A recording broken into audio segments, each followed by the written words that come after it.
I'm Debbie Godfrey. Welcome to the Positive Parenting PEP Talks podcast. I wanted to share with you today a story that I've always found really helpful in parenting.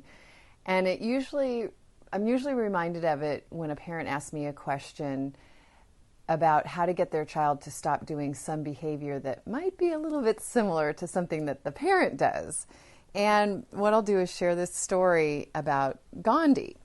And what happened was a mom had a child who was eating tons of sugar, and she could not get her child to stop eating sugar. No matter what she did, he was always getting into the sugar. So she decided she was going to take her son to see Gandhi and see if Gandhi could help. So she trekked for 3 days with her son across India to go and wait in line for a whole nother day to get to see Gandhi. So after all of this time of waiting and being in line, she finally gets up to see Gandhi, and she said, "Gandhi, my son, he's always eating sugar, and I want you to, help me to get him to stop eating sugar." And Gandhi said, "Come back in 2 weeks." And she's like, "But Gandhi, I trekked 3 days to get here, and then I waited in line all day long to see you." And he said, "Come back in 2 weeks." And so frustrated, she left and she went home with her son. And 2 weeks later, she came back, did the same thing. Three days trekking, a whole day in line, finally gets up to see Gandhi. And she got up there and she said, "Gandhi, I need some help. My son's always eating sugar, and I want you to help me get my son to stop eating sugar." And he looks at the son and he said, "Stop eating sugar." And he sent her on her way. And she's like, "But Gandhi, why didn't you do that 2 weeks ago when I was here?" And he looked at the mother and he said, "Because 2 weeks ago, I was eating sugar."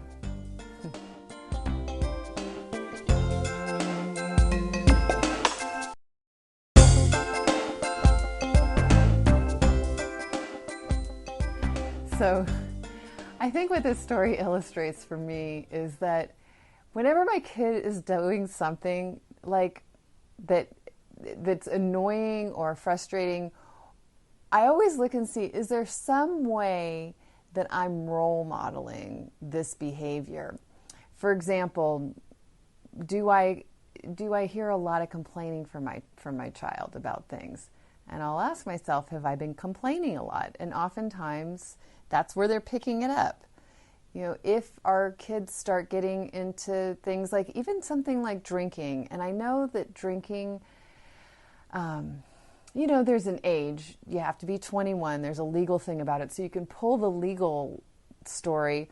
But really, what you're modeling is what you're modeling. And the arbitrary age set for drinking of 21 just really is not all that practical. So truly, if you want your children to not drink and you want to be able to say with full integrity, drinking's not okay, you need to be a non-drinker. That's the only way you're going to be able to pull that one off fully.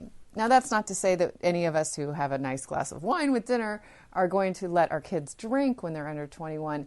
It's just that it's an extreme example of we have to walk the talk and role model what we expect of our kids. And this is true for the way we communicate, the way we discipline, the way we talk to our friends, the way we talk to our spouse, and the way we talk to our kids. So for today, remember Gandhi's wisdom and ask yourself, is there something that I need to do or not do in order to role model the behavior or what I want for my children better? Have a great day and happy parenting.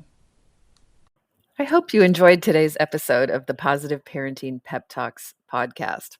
For those of you that don't know me, I'm Debbie Godfrey, owner and founder of positiveparenting.com. I hope you'll go and check out my website and follow me on Instagram and let me know about what you thought about today's episode.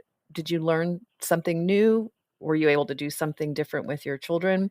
Did you have a success story? Those are my favorite to share. Let me know. Contact me.